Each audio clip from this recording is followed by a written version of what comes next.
저와 여러분들이 한 절씩 교독하도록 하겠습니다.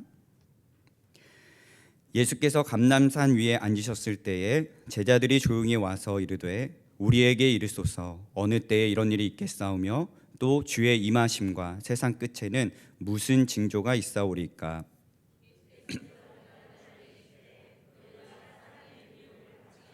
주의하라. 많은 사람이 내 이름으로 와서 이르되 나는 그리스도라 하여 많은 사람을 미혹하리라. 난리와 난리 소문을 듣겠으나 너희는 삼가 두려워하지 말라. 이런 일이 있어야 하되 아직 끝은 아니니라. 민족이 민족을 나라가 나라를 대적하여 일어나겠고 곳곳에 기근과 지진이 있으리니 이 모든 것은 재난의 시작이니라. 그때 사람들이 너희를 환난에 넘겨주겠으며 너희를 죽이리니 너희가 내 이름 때문에 모든 민족에게 미움을 받으리라. 그때 많은 사람이 실족하게 되어 서로 잡아주고 서로 미워하겠으며 거짓 선지자가 많이 일어나 많은 사람을 미혹하겠으며 불법이 성함으로 많은 사람의 사랑이 식어지리라.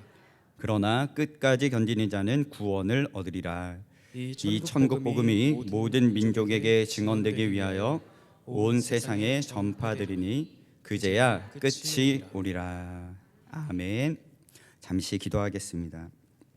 살아계셔서 역사하시는 하나님 아버지, 오늘 이 시간에도 주님의 은혜 가운데 우리를 불러주셔서 이렇게 오후 예배까지 하나님을 예배하는 마음을 주시고 또 사모하고 또 간절히 바라는 마음으로 오늘 예배 가운데 나오게 하시니 감사와 영광을 올려드립니다.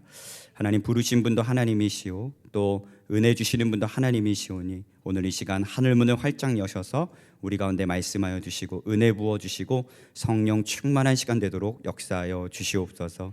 우리는 아무런 공로 없사오나 주의 공로로 이곳에 있습니다. 저는 아무런 공로 없사오나 주님의 은혜로 말씀을 전합니다.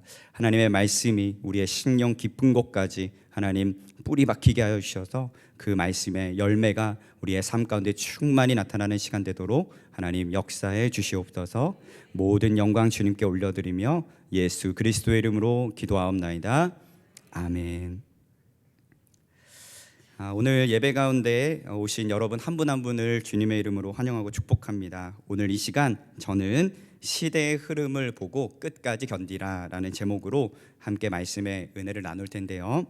이 시간 우리 모두에게 성령께서 주시는 은혜와 깨달음과 역사가 있기를 주님의 이름으로 축복합니다. 2016년 3월 9일에 인류 역사에 남을 만한 대결이 펼쳐졌었는데요. 바로 최강 실력자 이세돌과 인공지능 프로그램 알파고의 바둑 대결이었습니다. 하루 한 차례의 대국으로 총 5회에 걸쳐서 진행된 이 대결은 한국뿐 아니라 전 세계적으로 큰 주목을 받았습니다. 왜냐하면 굉장히 멀게만 느껴졌던 인공지능의 존재를 애써 부정하고 싶은 지금 현대 사회의 분위기와 또 이제는 시대가 빠르게 바뀌고 있음을 보여주려는 신인류 현대 사회와의 싸움이기도 했습니다. 가치관의 싸움이었죠. 많은 사람들은 이세돌이 패할 것이라고 생각조차 하지 않았습니다. 당연히 인류가 승리할 것이고 인공지능의 기술은 오류투성이라는 관점이 가득했습니다. 하지만 여러분도 아시다시피 결과는 4대1 알파고의 싱거운 승리로 끝나버렸습니다. 물론 이세돌이 제4국에서 신의 한 수를 두면서 승리를 거두긴 했지만 패배의 짙은 그림자 속에 어쩔 수 없이 물러설 수밖에 없었고 결국에 이세돌은 이 일로 인하여 은퇴를 하게 됩니다. 여러분 앞에 사진을 한번 봐주시기 바랍니다. 하나는 사람이 그린 그림이고 하나는 인공지능이 그린 그림입니다. 자, 여러분들이 보실 때 이 두 개의 그림 중에서 어떤 것이 사람이 그린 그림 같나요? 네, 잘 모르시겠죠? 네, 자, 이곳에 봤을 때 왼쪽이냐 오른쪽이냐 여러분 정답은 왼쪽에 있는 그림이 사람이 그린 그림이고요. 오른쪽에 있는 그림이 인공지능이 그린 그림입니다. 자, 여러분 사람이 그린 그림도 디테일하고 창의적인 묘사가 굉장히 놀라운데 그에 못지않게 인공지능이 그린 그림도 놀랄 만큼 창의적이고 색감이 아주 묘하게 적절하게 표현되어 있는 것을 우리가 확인할 수가 있습니다. 여러분, 이제 곧 자동차가 완전 자율주행을 하는 날도 멀지 않았습니다. 아니, 사실 이 자율주행은 이미 완성되었다고 봐도 무방할 정도로 엄청난 기술의 혁신을 이루게 되었습니다. 자, 이전에는 상상 속에서만 가득했던, 구현 가능했던 이 일들이 이제는 현실에서 정말로 일어나고 있는 것이죠. 영화 백투더퓨처에서나 나올 법한 이 일들이 점점 우리의 삶에 가까이 다가오고 있습니다. 어쩌면 우리가 생각하고 있는 것보다 그 이상으로 시대는 빠르게 변하고 있고, 시대가 변하면 변할수록 마지막 때는 가까이 오고 있는지도 모르겠습니다. 자, 그래서 지구촌 교회를 담임하고 계시는 최성은 목사님께서 쓰신 책 뉴 노멀 시대의 그리스도인이라는 책을 보면, 지금 시대는 모든 것이 빠르게 변하고 있는데 이것을 뉴 노멀 시대라고 지칭을 했습니다. 자, 그러면서 이 뉴 노멀 시대는 최근에 나타난 현상이 아니라 우리가 이전부터 줄곧 경험해 왔던 것들이고, 다만 요즘과 같이 급변하는 시대가 없었기 때문에 우리가 혼란스럽게 여기고 있을 뿐이다 라고 목사님이 평가를 했습니다. 여러분, 정말 그렇습니다. 시대는 너무나 빠르게 변하고 있습니다. 혼란스러울 만큼 하루하루가 다르게 느껴지고 있죠. 그에 따라 교회도 점점 변하고 있습니다. 시대에 따라, 상황에 따라 유연하게 대처하지 못하면 이제는 성도들이 교회를 떠나는 일이 아주 빈번하게 일어나고 있습니다. 자, 그렇게 복음의 본질을 굳건하게 지키면서 그 복음을 전하기 위한 수단과 방법을 유연하게 바꾸기 위해서 교회도 수없이 노력하고 우리의 전도 방법도 달라지고 있지만 이것이 참 쉽지 않다는 것을 우리 성도님들도 느끼고 계실 겁니다.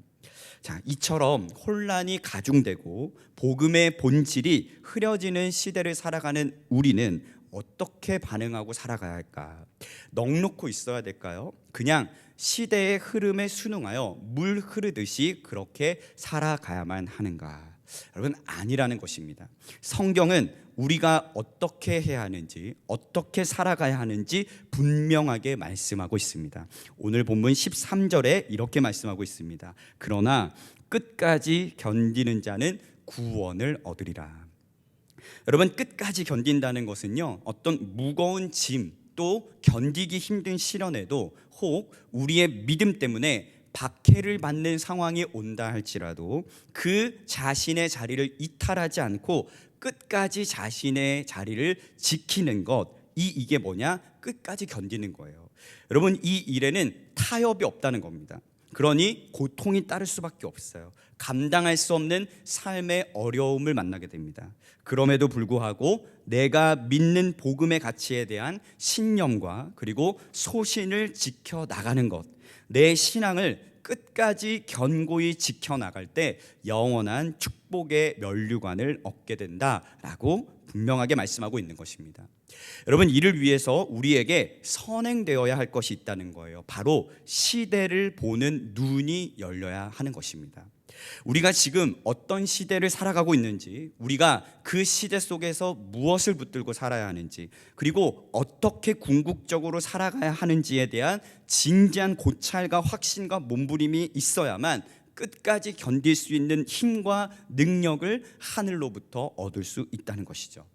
자, 그래서 오늘 본문을 보면 마지막 때를 살아가고 있는 우리가 알아야 할 시대적인 흐름과 현상에 대해서 아주 명확하고 자세하게 설명을 하고 있는데 총 4가지로 요약을 할 수가 있습니다. 이 4가지는 아주 단편적인 것이지만 우리의 삶에 그대로 일어나고 있는 것이기 때문에 여러분 잘 주목해서 보시기 바랍니다.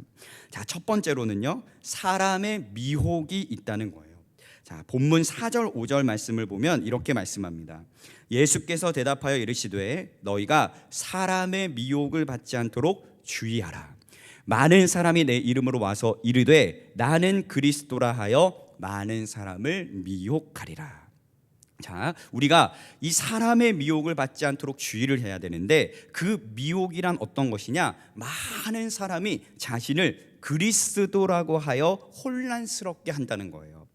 여러분 믿기지 않겠지만 우리나라에 자신을 하나님이라고 하는 사람이 20명이나 되고요, 재림 예수라고 하는 사람이 50명이나 됩니다. 여러분 우리나라만 해도 이 정도인데 전 세계적으로는 얼마나 많은 적 그리스도들이 우리를 미혹게 하고 있을지 가늠조차 되지 않는 거예요. 자, 둘째로는요, 전쟁, 기근, 지진이 있다는 건데요. 자, 본문 7절 말씀, 민족이 민족을, 나라가 나라를 대적하여 일어나겠고 곳곳에 기근과 지진이 있으리니. 자, 여러분 현대 시대에는 일어나지 않을 것 같던 전쟁이 러시아와 우크라이나 사이에 일어났습니다. 벌써 1년여 가까이 계속되고 있죠. 자, 이 전쟁으로 인해서 누적 부상자가 최소 6만 명 이상, 누적 사망자는 최소 3만 명 이상으로 보고 있습니다. 또 지금 계속해서 중국과 대만 사이에 전쟁 가능성이 대두되고 있고, 인도와 파키스탄뿐만 아니라 사실 우리나라도 북한과 그 가능성의 중심에 서 있습니다. 여러분 기근도 계속되고 있어요. 작년에 소말리아에서는요, 수많은 사람이 굶주림으로 죽었고 약 50만 명이 넘는 사람들이 식량과 물을 찾아서 대규모 이동을 감행했습니다. 현대 시대에도 이런 일이 있다는 거예요. 동아프리카 전역에서는요, 5년 연속 강수량이 절대적으로 부족해서 25만 명이 사망한 2011년대의 기근 때를 이미 넘어섰다고 합니다. 자, 여러분 지진은 어떤가요? 얼마 전 튀르키예에 규모 7.7의 강진이 덮쳐서 약 3만 명 이상의 사상자가 났습니다. 여러분 이 사실들은 굉장히 단편적인 이야기입니다. 우리가 알지 못하고 인식하지 못할 뿐 전 세계적으로 전쟁과 기근과 지진이 끊이지 않고 오히려 증가되고 있다는 것을 우리가 기억해야 됩니다.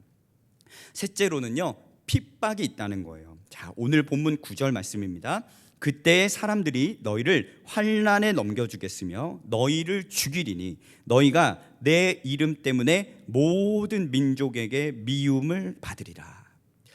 자, 여러분 2022년 자료를 한번 봐볼까요? 자, 2022년 자료에 따르면 전 세계적으로 박해받는 기독교인이 믿기지 않겠지만 약 3억 6천만 명에 달하는 것으로 조사가 되었습니다.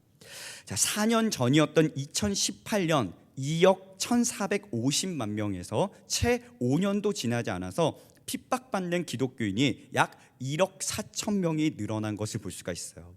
자, 전 세계적으로 신앙으로 목숨을 잃은 기독교인의 숫자가 전년도에는 5,898건이었는데 5,621건으로 소폭 감소한 반면에 신앙을 이유로 납치당한 사례는 전년도 3,839건에서 올해는 5,259건으로 증가를 했다고 합니다. 여러분 이것을 수치로 따진다면 전 세계 기독교인 7명 중에서 1명이 박해를 받고 있다는 것으로 볼 수 있습니다. 여러분 북한에서는 코로나가 확산이 뒤늦게 되면서 국경과 국내에 봉쇄 조치가 한층 강화가 되었는데 이때 지하교회 성도들은 코로나 단속 때문에 더욱 가혹한 위협과 처벌을 받게 되었어요. 성경책, 예수 영화 등 기독 미디어 시청 및 공유로 처형을 당하고요, 비밀 예배 모임이 발각되면 공격을 당하기도 했습니다. 중국의 한 여성 목회자는 정부의 통제를 받고 있는 삼자 교회에 가입을 거부를 했다가 전도 사기 혐의로 징역 8년을 선고를 받아서 현재까지 구금이 되어 있다고 합니다. 중국 정부는 국가 차원에서 성경 앱을 삭제를 하고요, 인기 있는 기독교 웹사이트를 폐쇄하는 일도 서슴지 않고 있습니다. 이뿐만 아니라 공산주의 이념에 따른 새로운 성경을 제작 중이고요, 온라인 종교 활동을 대대적으로 단속 중입니다. 즉 당국의 허가 없이는 저희처럼 온라인 예배 송출이 불가능하다는 것이죠. 자, 여러분 이것이 지금 저와 여러분들이 살아가고 있는 시대에 보이지 않는 곳에서 일어나고 있는 실제적인 일들입니다. 우리가 직접 겪는 일이 아니기 때문에 믿기지 않겠지만 예수님을 믿는다는 이유로 핍박받으면서 믿음을 지키는 크리스찬들이 전 세계에 아직 있다는 거예요. 자, 네 번째로는요, 불법이 성하고 사랑이 식어진다는 겁니다. 자, 본문 12절 말씀, 불법이 성함으로 많은 사람의 사랑이 식어지리라. 자, 여기에서 불법이 성한다는 말은요, 법이 없는 상태를 말합니다. 말 그대로 법을 깨트려 버려서 죄에 이르는 상태가 뭐냐? 불법이 성한다라고 표현을 하거든요. 즉 앞절 1절에 보면 거짓 선지자가 나타나서 자기 자신뿐만 아니라 많은 사람들을 법이 없는 방종한 삶으로 이끌어가는 게 뭐냐? 불법이 성한다는 거예요. 자, 이러한 현상은 마지막 때가 가까우면 가까울수록 더욱 심해질 것이고, 이에 대한 결과로 하나님에 대한 사람들의 사랑이 식어지게 하는 결과를 초래한다는 것이죠. 그래서 그들로 하여금 영원한 하나님의 품에서 떠나가게 만들 것이라고 오늘 성경은 말씀하고 있습니다. 자, 그래서 이러한 일들에 대해서 디모데후서에서는 이렇게 말씀했습니다. 사람들이 자기를 사랑하며 돈을 사랑하며 자랑하며 교만하며 쾌락을 사랑하기를 하나님 사랑하는 것보다 더하며 경건의 모양은 있으나 경건의 능력은 부인하니 이 같은 자들에게서 내가 돌아서라 라고 말씀하고 있습니다. 여러분, 정말 며칠 전에 있었던 일입니다. 결혼 5년차 동성부부, 우리나라 동성 1호 부부가 배우자의 건강보험 피부양자 자격을 인정해달라며 국민건강보험공단을 상대로 행정소송을 냈는데요, 원고 패소로 판결한 1심 판단을 뒤집어버리고 2심에서 건강보험 피부양 자격이 있음을 인정받게 되었습니다. 여러분, 인정하기 쉽지는 않지만 이것이 저와 여러분이, 그리고 우리 다음 세대 아이들이 살아가야 할 시대적인 현상과 흐름입니다. 자, 그렇다면 여러분, 이런 시대 속에 살아가는 우리들은 그렇다면 어떻게 살아가야 할까요? 어떻게 해야 하나님께서 원하시는 삶의 방향으로 걸어갈 수 있을까? 자, 오늘 본문 13절에서 그 방법에 대해서 말씀하고 있습니다. 우리 13절 말씀 한 목소리로 함께 읽어보겠습니다. 시작. 그러나 끝까지 견디는 자는 구원을 얻으리라. 아멘. 여러분, 그렇습니다. 너무 상투적이고 뻔한 답일지도 모르겠지만 끝까지 견디는 것이 방법이라고 말씀하고 있어요. 여기에서 눈에 띄는 표현은 바로 그러나입니다. 그러나.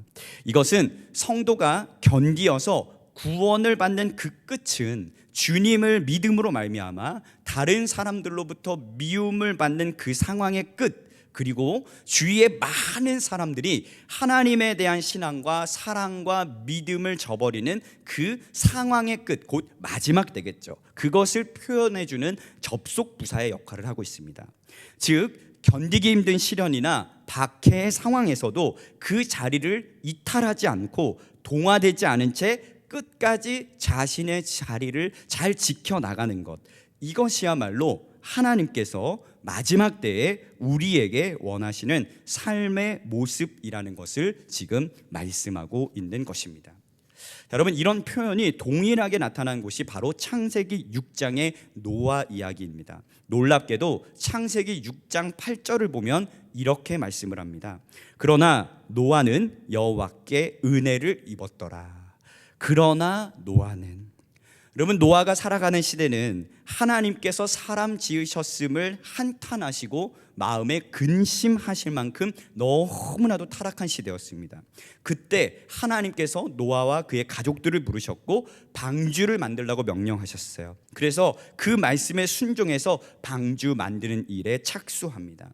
문제는 그렇게 한 나무 한 나무 하나님께서 명령하신 그대로 방주를 짓고 있을 때 그를 향해 쏟아졌던 비난과 조롱이었어요. 물론 성경에는 그 일이 기록되어 있지는 않지만 수많은 사람이 노아와 그의 가족들을 향해서 미쳤다고 이야기했을 것입니다. 왜 그렇게 미련하냐고, 하나님이 뭐 대수냐고, 그냥 먹고 즐기자고 수없이 이야기했겠죠. 하지만 노아와 그의 가족들은요, 그 소리에 아랑곳하지 않고 그들의 자리를 잘 지켜냈습니다. 비난과 조롱 속에서도 흔들리지 않고 끝까지 그들의 신념과 믿음을 붙들었다는 거예요. 여러분, 그 결과가 어땠나요? 그들이 망했나요? 그들의 삶이 비참해졌습니까? 그렇지가 않다는 겁니다. 그들의 자리를 지켜내면서 결국은 완성한 그 방주를 통해서 하나님은 새로운 구원의 역사를 이루어 가셨다는 사실이에요. 여러분, 그래서 우리가 예배의 자리를 목숨 걸고 지켜야 하는 자리가 바로 여기에 있습니다. 말씀과 기도, 성도의 교제가 있는 자리를 벗어나지 않는 것이 어쩌면 우리의 구원을 위해 가장 확실한 방법일지도 모르겠습니다. 왜 그럴까요? 세상은 점점 편안해지고 누릴 것이 많아졌습니다. 예배가 아니어도, 말씀과 기도가 아니어도 기쁨과 만족을 주는 것이 너무 극대화되어 버렸어요. 그러다 보니 예배를 소홀히 합니다.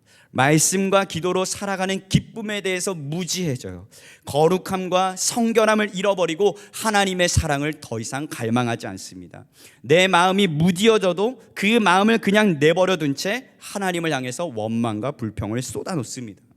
그러나 우리 하나님은 단 한 번도 저와 여러분들을 떠나지 않으셨고 변치 않으셨으며 우리를 향한 사랑을 절대로 거두신 적이 없습니다. 그래서 우리는 끝까지 견뎌야 하는 거예요. 끝까지 견디면 우리는 마지막 날에 결국 구원의 은총을 누리게 될 것입니다. 여러분, 어제 금요일부터 토요일까지 청년부 리더 임원 워크숍이 있었습니다. 저녁을 먹기 위해서 이렇게 테이블에 앉았는데 그중에 한 리더 청년이 제 앞에서 목사님 궁금한 게 있어요 라고 물어보는 거예요. 뭐냐고 물어봤더니 목사님 제가 동아리 MT를 가야 하는데 목사님 제가 어떻게 해야 할까요? 왜 그러냐? 가면 되지. 그랬더니 그 MT를 가게 되면 술을 마셔야 된다는 거예요. 너무나도 힘들고 어려운 결정이고 답은 이미 알고 있는데 어떻게 자기가 담대하게 결정을 내려야 할지 모르겠다고 저한테 상담을 요청을 했습니다. 이야기를 쭉 나누면서 제가 마지막에 이런 이야기를 했어요. 이미 답은 잘 알고 있을 거예요. 이미 답은 정해져 있습니다. 그런데 그것을 마음으로 인정하지 않고 받아들이지 못할 뿐이지 답은 이미 정해져 있어요 라고 제가 이야기를 해주었어요. 여러분, 정말 우리 청년들이 멋진 게 뭔지 아세요? 그 자리에서 MT 가는 걸 취소를 했어요. 너무 잘했다고 했어요. 그런데 앞으로 겪어야 될 일들은 상상하는 것보다 그 이상일 수도 있다. 어려울 수도 있다. 그래도 괜찮겠냐? 괜찮다는 거예요. 사랑하는 여러분, 시대는 점점 악해져 갑니다. 우리가 인식하지 못하는 사이에 자극적인 쾌락이 우리의 삶을 다스리고 있고 여기에 행복이 있다고 우리를 계속 초대하고 있어요. 왜 그렇게 답답하게 구냐고, 왜 그렇게 배타적이냐고, 왜 그렇게 유연하게 살아가지 못하냐고 비꼬아 말합니다. 하지만 세상의 기쁨과 만족은 한계가 있다는 것을 여러분들도 잘 알고 있습니다. 그것이 주는 행복은 일시적이라는 것을 우리는 살아가면서 너무나도 뼈저리게 느끼고 있잖아요. 그래서 더욱 예수님의 십자가를 바라봐야 하는 이유가 여기에 있습니다. 예수님의 십자가 외에는 우리가 자랑할 것이 없고 예수님의 십자가 외에는 구원의 방법이 없으며 예수님의 십자가 외에는 그 어떤 것도 우리에게 만족을 줄 수 없음을 믿음으로 선포하면서 살아가야 하는 것입니다. 아무리 많은 돈과 높은 명예를 소유한다고 할지라도 우리의 인생은 하나님 입장에서 보면 먼지 한 톨에 지나지 않습니다. 하지만 그런 우리 인생에 예수님께서 찾아오셨고 우리를 구원하시기 위해서 십자가에 달려 죽으셨으며 부활하셔서 영원한 생명과 소망을 허락하셨습니다. 여러분, 이 구원의 기쁨은 세상이 주는 것과 다릅니다. 시대가 아무리 악하게 변한다 할지라도 우리를 결코 무너뜨릴 수 없습니다. 때와 시기는 우리가 알 수 없지만 마지막 때는 반드시 올 것입니다. 그때 우리 모두 심판의 자리에 서게 될 것입니다. 지위의 높낮이에 상관없이, 직분에 상관없이 우리 모두는 심판받게 될 것입니다. 그때까지 끝까지 견디는 자는 구원을 받게 될 것이고 견디지 못하는 자는 수십 년 교회를 다녀도 멸망의 심판을 받게 될 것입니다. 바라기는 이곳에 모인 우리 탑동교회 모든 성도님들이 시대의 흐름을 잘 보고 끝까지 잘 견뎌내서 주님 오시는 그날까지 부르신 그 뜻대로 순종하면서 하나님의 영광을 드러내는 삶이 될 수 있기를 주님의 이름으로 축복합니다. 그래서 우리 탑동교회를 통해서 아직 주님이 살아계신다, 주님 오시는 그날이 멀지 않았지만 그리스도인으로 살아가는 것이 이렇게 멋지고 행복한 일이다 증명하면서 살아갈 수 있는 저와 여러분들의 삶이 될 수 있기를 주님의 이름으로 축복합니다. 기도하겠습니다.